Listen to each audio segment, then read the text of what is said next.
الكاتب المبدع لينين الرملي صاحب وجهة نظر. يعد المؤلف المسرحي لينين الرملي من ألمع كتاب المسرح المعاصرين وأغزرهم إنتاجا، وهو ينتمي إلى جيل السبعينيات الذي يضم كل من المبدعين يسري الجندي، أبو العلا السلموني، محفوظ عبد الرحمن، نبيل بدران، بهيج إسماعيل، رأفت الدويري، السيد حافظ، عبد الغني داود، أمير سلامة. الطريقة اللي بنفكر بيها اللي بعتقد ان بيعوزها الواقعية وبيعوزها المنهج العلمي.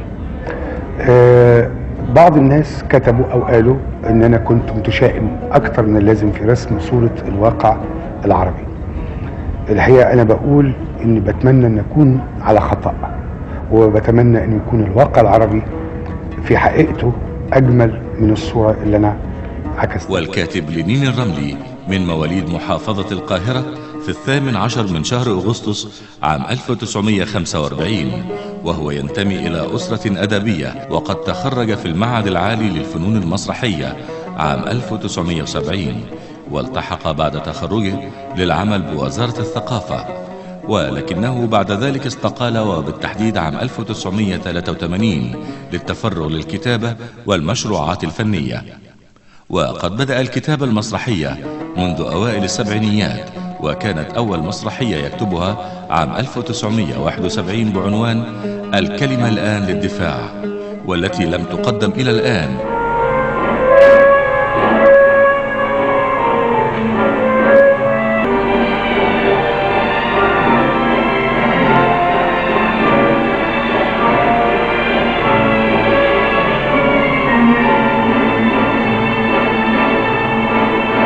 من أب وأم اشتغلوا بالكتابة، وأبويا كتب يعني كتب عدة قصص أو روايات يعني غير عمله بالصحافة، وأمي برضو ليها قصة حتى اتعملت فيلم. والمهم إن أنا طلعت في بيئة لقيت فيها كتب ولقيت فيها جرايد ومجلات يعني. فهي يعني ممكن نقول جينات، بس انا ليا اخين يعني ما تعاملوش قوي مع الكتابه، الا يعني واحد منهم قليل شويه، لكن البيئه وانا كنت الكبير، فانا اللي خدت التجربه بكل زعابيبها في الاول، لان ابويا كان بيتقبض عليه كتير وكلام من هذا القبيل. المهم من ساعتها نشأت علاقتي بالكتابه، وبعدين اشتغلت في الصحافه بدري وانا طالب في المعهد العالي للفنون المسرحيه. نسيت اقول بس ان انا كتبت اول قصه واتنشرت في صباح الخير وانا كان عندي حوالي 10 سنين ونص، قصه قصيره جدا صغيره، وقعدت اكتب قصص قصيره لحد ما اجي للمسرح. لكن الحقيقه انا كتبت مسرح قبل ما ادخل المعهد، ولحد قبل ما ادخله بسنه ما كنتش لسه رسيت ان انا ادخل المعهد العالي للفنون المسرحيه. في الوقت ده كنت انا واولاد عمي بنمثل في المدرسه، وعملنا فرقه نمثل يعني. ومن الحاجات اللطيفه ان لما ابويا شاف ان وعمي ان احنا، لا كنت انا واولاد عمي يعني بنعمل النشاط دوت يعني، طبعا في وقت الاجازه، فشجعونا. عمي كان يعرف مطربه قديمه كانت ملء السمع والبصر زمان اسمها مطربه ملك، وليها مسرح كانت صغير بس هي مسمياه اوبرا ملك. رحنا عرضنا عليه مسرحيه. كانت أولى مسرحياته التي قدمت على خشبات المسرح هي مسرحية إنهم يقتلون الحمير من إخراج الفنان القدير جلال الشرقاوي، وذلك عام 1974، وشارك في بطولتها عدد كبير من النجوم، وحققت له شهرة كبيرة، وخاصة بعدما قدم له بعدها المخرج السيد راضي المسرحية الناجحة انتهى الدرس يا غبي عام 1975. والمسرحيتان مقتبستان من فيلمين أجنبيين هما إنهم يقتلون الجياد وشارلي، وذلك كباقي أعمال لينين الرملي المبكرة. الحقيقة أول عرض كان مع الأستاذ جلال الشرقاوي، واصطدمت بيه في البروفات. هو اختار المسرحية، والحقيقة محمد صبحي جه وقال لي جلال عايز مسرحيه، فانا قلت له على المسرحيه اللي عندك فتعالى نوديها له. فقلت له طب انا اروح ليه، خد انت وديها له وانا همثل فيها لما هو تعجبه طبعا حاجه عشان نتفق معاه ونتفاهم يعني. وقد كان، فرحت بعد كده بقى لما هو وافق عليها، فقعدنا واتكلمنا وقال لي على ملحوظات انا لقيت ان اغلبها منطقي حقيقه يعني. فوافقته على معظم اللي قاله وناقشته في بعض الحاجات اللي هو انا ما اقتنعتش بيها، والراجل يعني تقبل دوت برضه يعني ما كانش فيه مشكله في ده الحقيقه. صدمت بيه بس في البروفات، انه وانا بحضر البروفات لقيت المسرحيه او فيها صفحه في الاول بتتقال مش مكتوبه في النص، صفحه بعد كده بيبدا النص وماشي زي ما هو. فانا قمت في البروفا قلت له ايه ده يا استاذ جلال؟ فقال لي بس دي مقدمه علشان يعني هو كانت مفهومه، ان فهمت المبرر يعني، ما قالوش بوضوح لكن فهمته انه كان هي بطوله جماعيه يعني. كان في بدر الدين جمجوم وابو بكر عزت ومجد الخطيب، وكان فيها مجموعه يعني، وحسن حسني وحسن حسين يعني، محمد نجم الى اخره، بس مش كلهم كانوا نجوم بقى. لكن هي المسرحيه كان اول اسم فيها بدر الدين جمجوم. ف هي المساله فيما يبدو انه كانت بتتفتح الستاره يخش اللي هو دور وكيل النيابه اللي بيعمله الله يرحمه بقى بدر الدين جمجوم. فيعني يبقى ايه في ملو او حاجه زي كده على عاده القطاع الخاص قبل ما يخش البطل. مع ان كان وقتها خلاص عادل امام ما شافش حاجه، فتحت الستاره وراح داخل على قفص الاسد يعني. المهم بغض النظر ده يتعمل او ما يتعملش، لانه ممكن يتعمل بطريقه فنيه او بعد استئذاني او الى اخره. انا كان عندي 28 سنه، دي اول مسرحيه مش هكتبها يعني، لكن اول مسرحيه هتتعرض لي بقى. فانا ما قلت له كان لازم تقول لي. هو كان عامل 2 عساكر، وهو خد الفكره من المصيده بتاعت اجازا كريستي، هي ما فيهاش ده، لكن عامل 2 عساكر بيتكلموا، خلاهم في الاخر يقولوا للمتفرجين ما تقولوش يعني هي المفروض انها في اطار بوليس، ان ما يقولوش للمتفرجين سر الحكايه يعني. فهو طبعا ما تخيلش واحد يعني لسه بيبدا كده ويناقشه، فحصل. ثم بعد كده هو كان المنتج في نفس الوقت. بعد اسبوع من المسرحيه كانت ناجحه جدا، حضرت الاسبوع كله، والمسرح بيعجب التصفيق وبالضحك وبالاستحسان. في نفس الوقت قوبلت بعاصفه من النقد للنص فقط، وانا وحتى هذه اللحظه انا ما بهتمش بالمساله دي. انا ببقى بهتم بحكمي انا على الحكايه. الناس بتعتبرني محترف، انا عمري ما اعتبرت نفسي محترف. المسرحيه الثانيه كانت انتهى الدرس يا غبي، وكانت على مسرح الغرفه التجاريه من انتاج مصطفى بركه واخراج السيد راضي. المسرحيه الثالثه علي بيه مظهر. كتير من الناس فاهمه ان انا لانها ظهرت كمسلسل نجح جدا في رمضان، وفي نفس الشهر دوت في رمضان اتذاع في اوله من 1 ل 15 مسلسل فرصة العمر اللي هو علي بيه مظهر، وبعدين اتذاعت انتهى الدرس تاني يوم العيد في نفس الشهر. وهكذا اصبح محمد صبحي اسرع واحد في مصر وصل الى النجومية خلال شهر. نجح لنين الرملي مع رفيق دربه الفنان القدير محمد صبحي في تأسيس فرقة مسرحية عام 1980 أطلق عليها اسم استوديو 80، وقدم من خلال هذه الفرقة 6 عروض متميزة، وكانت جميعها من تأليف لنين الرملي ومن إخراج محمد صبحي. واستمرت الفرقة تقدم عروضها بنجاح حتى تاريخ انفصالهما في عام 1993. يا ابني أنا باين يا ابني يا حبيبي يا مصوراتي أنا باين. ايوه يا فندم. امال ايه بتصور مين؟ انا طالع في الصوره؟ ايوه يا فندم. يعني انا طالع في المنظر؟ ايوه يا فندم. واخد منين من فين؟ كل ده؟ واخدكم كلكم يا فندم. واخدنا ايه؟ واخدنا كلنا على فين يا ولد؟ في الصوره؟ في الصوره. يعني كله طالع عنه؟ ايوه يا فندم. طب ده الخرم ضيق ازاي المهم انا ظاهر معاهم. ايوه يا فندم. طالع عنك؟ ايوه ظاهر. ثانية يا أحمد.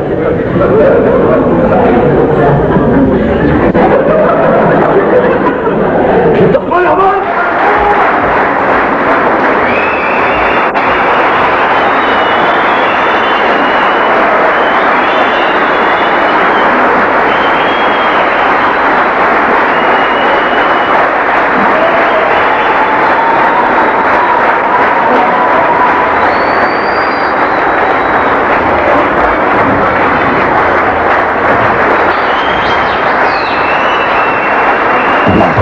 وانا بدأت علاقتي بصبحي فور التخرج من المعهد، مع ان احنا زملاء دفعه واحده، هو طبعا قسم تمثيل، لكن ما كناش اصدقاء.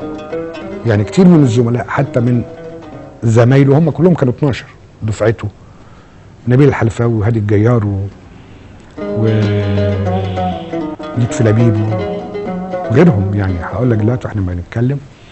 لكن كتير منهم دخلوا بيتي او انا دخلت بيتهم، هو ما كانش، لا يعني لم نكن اصدقاء. لكن انا شفته عامل هاملت عملها جد قوي في الامتحان بتاعه برضه في نفس البتاع، وعامل المتحزلقات لمولير. فانا عجبني انه هنا يعني عمل تراجيدي وهنا عمل كوميدي، يعني حاجتين مختلفتين. انا كنت كاتب 3 مسرحيات قصيره وعندي مشروع يتعملوا في عرض واحد. فانا قلت له ايه، تعالى لي البيت. فجالي البيت، قريت له ال3 نصوص مكتوبين بشكل تجريبي، ايضا دول مكتوبين 69. كنت مسمي الاسم بتاع العرض العنكبوت والذباب.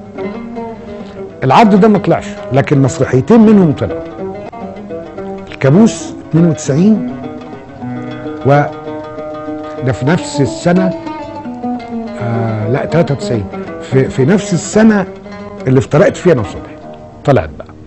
والتاني كان اسمه العار، اتعمل في التجريبي برضو السنه اللي بعديها.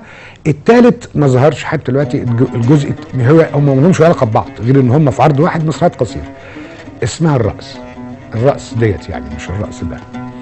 المهم انه عجبه المشروع جدا. قلت له عايزين نعمل تجارب، يعني نعمل ورشه يتعمل بيها ده.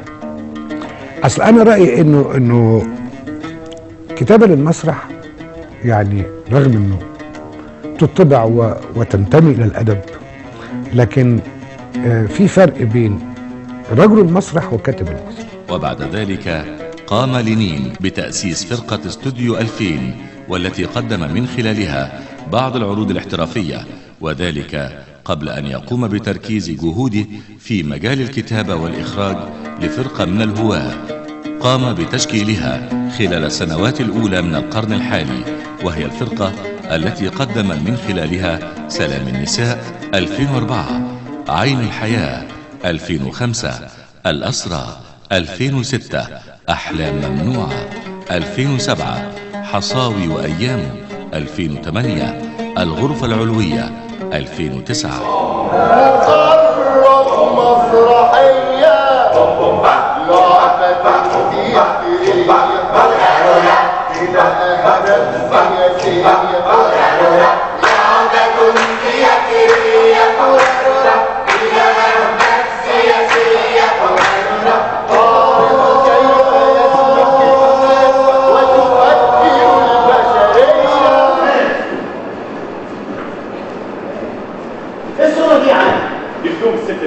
رايحه اوديها المحسنه وبعدين هتنام. اشمعنى يعني ما تنضفش وتطلع؟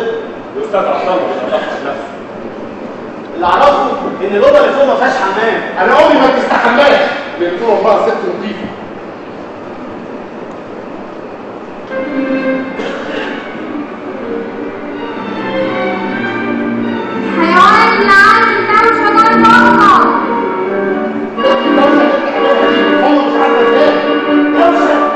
الكاتب هو يفضل طول عمره هو نفس الكاتب، ولكن يعني ليه احنا بنقول الممثل يعمل هنا دور شرير ويعمل هنا دور راجل طيب ويعمل هنا مش عارف ايه؟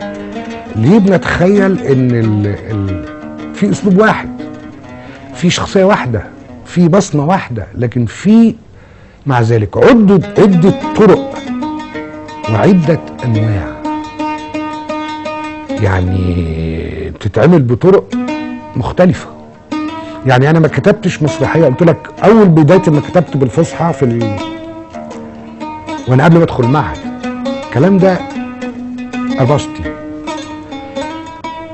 كتبت اجزاء بالفصحى في اهل النبكوت، وفي بالفصحى واجزاء بالعاميه، واجزاء بالعاميه اللي من 200 سنه ايام التراكوة والعثمانيه، يعني فيها 3 مستويات، يعني لان كل حاجه هنا ليها مبرر.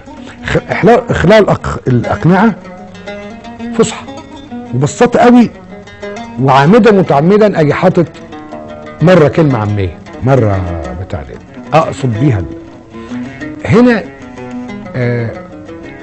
في فرق بين القطاع العام والقطاع الخاص. تضم قائمة الأعمال المسرحية التي قدمت على خشبة المسرح للكاتب لبنين الرملي المسرحيات التالية بفرق القطاع الخاص: فرقة عمر الخيام إنهم يقتلون الحمير عام 1974 من إخراج جلال الشرقاوي. فرقة المسرح الجديد انتهى الدرس يا غبي عام 1975 من إخراج السيد رادي. مبروك عام 1977 من إخراج شاكر عبد اللطيف. حاول تفهم يا زكي عام 1979 من إخراج نبيل منيب. وفي فرقة صلاح يسري علي بيه مظهر عام 1976 من إخراج أحمد بدر الدين. وفي فرقة الكوميدي المصرية نقطة الضعف عام 1978 من إخراج شاكر خضير. سك على بناتك عام 1980 من إخراج فؤاد المهندس. وفي فرقة استوديو 80 المهزوز عام 1981 انت حر عام 1982 الهمجي عام 1985 تخاريف عام 1988 وجهة نظر عام 1989 بالعربي الفصيح عام 1991 وجميعها من إخراج وبطولة الفنان محمد صبحي، فيما عدا مسرحية بالعربي الفصيح التي لم يشارك ببطولتها وقام بإخراجها فقط. وفي فرقة المصرية للكوميديا الفضيحة عام 1983 أبو زيد عام 1988 سعدون المجنون عام 1993 والمسرحيتان من إخراج شاكر عبد اللطيف. وفي فرقة أوسكار تكسب يا خيشة عام 1994 من إخراج عصام السيد. وفي فرقة استوديو 2000 الحادثة عام 1993 من إخراج عصام السيد. الكابوس عام 1993 من إخراج محسن حلمي. مجد غلب عام 1994 من إخراج محسن حلمي. العار عام 1994 من إخراج محسن حلمي. وجع دماغ عام 1995 من إخراج محسن حلمي. جنون البشر عام 1996 من إخراج محمد أبو داود. أسرار الكاميرا الخفية عام 1999 من إخراج رائد لبيب. اعقل يا دكتور عام 2001 من إخراج عصام السيد. آدم وحواء عام 2001 من إخراج محسن حلمي. وبفرق مسارح الدولة فرقة المسرح القومي أهلا يا بكوات عام 1989 وداعا يا بكوات عام 1997 والعرضان من إخراج عصام السيد. تحب تشوف مأساة عام 2002 من إخراج خالد جلال. اخلعوا الأقنعة عام 2007 من إخراج لينين الرملي. زكي في الوزارة عام 2008 من إخراج عصام السيد. وفي فرقة المسرح الكوميدي عفريت لكل مواطن عام 1988 من إخراج محمد أبو داود. اللهم اجعله خير عام 1997 من إخراج محسن حلمي. صعلوك يربح المليون عام 2003 من إخراج محمد أبو داود. المظاهرات وحدها لن تمنع رجال الحوضة من إشعال الحرب يا ميس، ولكن إذا كنا لشيء أكبر من المظاهرات يمكن الرجال أن يستمعوا لنا ويوافقوا بالعقد معاهدة سلام. الرجال لا يفقدون إلى منطق القوة، وبالتالي لم يكفوا شيء إلا على الحرب عليه. ما هذا في تاتشر؟ أي كانوا في الحرب، نشأ الحرب الأخرى. ولكن إذا كنا لشيء يشبه هذا، ولكنها حرب باردة لا تسيل فيها دماء ولا يحصل فيها أي نار انتهار، ولا يشقى طفل ولا يهدر. وبعدين اثنين. اشمعنى يعني ما تنطش وتضرب؟ الاستاذ عبد الله مش هتحفظ نفسك. اللي اعرفه ان الاوضه اللي فوق ما فيهاش حمام. أنا عمري ما تستحملش، لأن طول عمرها ست نظيفة.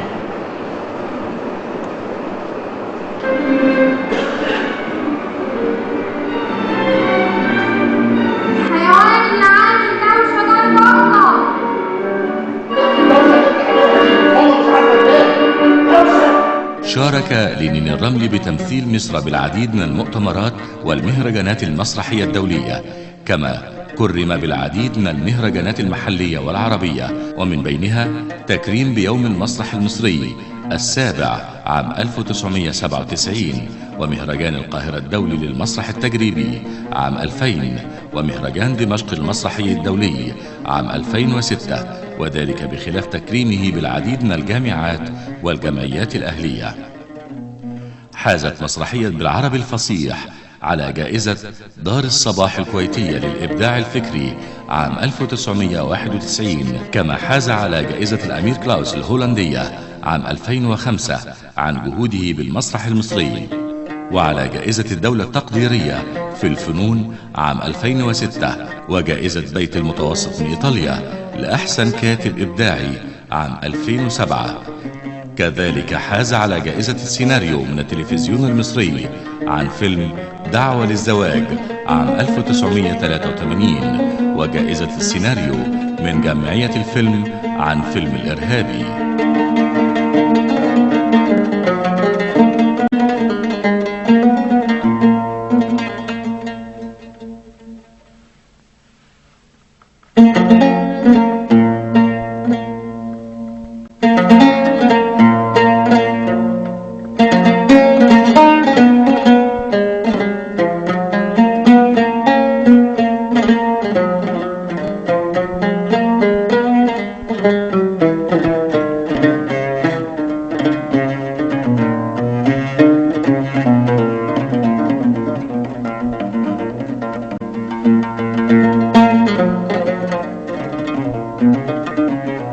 هذا وقد أشاد الناقد المسرحي الدكتور علي الراعي في مسرحية بالعربي الفصيح فكتب يقول: العرض المسرحي بالعربي الفصيح كتب لينين الرملي مستخدما كل قدراته على اللذع وكل حيل المسرحية الموحية والمبتكرة كي يفضح الممارسات المتدنية التي يشغل بها شباب العرب أنفسهم وهم خارج أوطانهم. لم يستثني لينين بلدا عربيا واحدا من اللذع والفضح، وأنشأ على المسرح جامعة عربية شعبية. وقد لجأ لينين إلى الأسلوب الكاريكاتيري في عرض الأحداث وتصوير الشخصيات، فقدم صورة هزلية لشباب العرب، وقدم في الوقت نفسه نموذجا لمسرح الكاريكاتير، وهو مسرح شديد الأثر في نفوس من يحضرون حفلات المسرح. الشيء اللي بيعمل لي توازن ان كتير لحد اخر مسرحية من وجهة نظر، يمكن من وقت وجهة نظر العربي الفصيح ومن ساعتها اللي بيسعدني جدا ان بيبقى فيه اب او ام معاهم ابنهم او بنتهم في السن ما بين 10 ل 12 13 14 15، بس بادئ من 12، او معهمش ولادهم، معاهم او معهمش. يقولوا لي ولادي بيحبوا شغلك قوي. ليه انا بشوف ده بيساعدني؟ لاني بقول ان ما زلت عندي قدرة اني اتواصل مع اجيال جديدة. انا في عمر الجد بالنسبة لي. يعني اذا يا اما انا متجدد يا اما انا قادر على المعاصرة. وبرضو دي اخر حاجة اقولها، ان انا اتعلمت من دراستي في المعهد ان المسرحيات بتكتب مش علشان طرد المحتل ولا علشان شتيمة رئيس او وزير، ولا على قضية بتاع. مسرحيات بتكتب كي تعيش.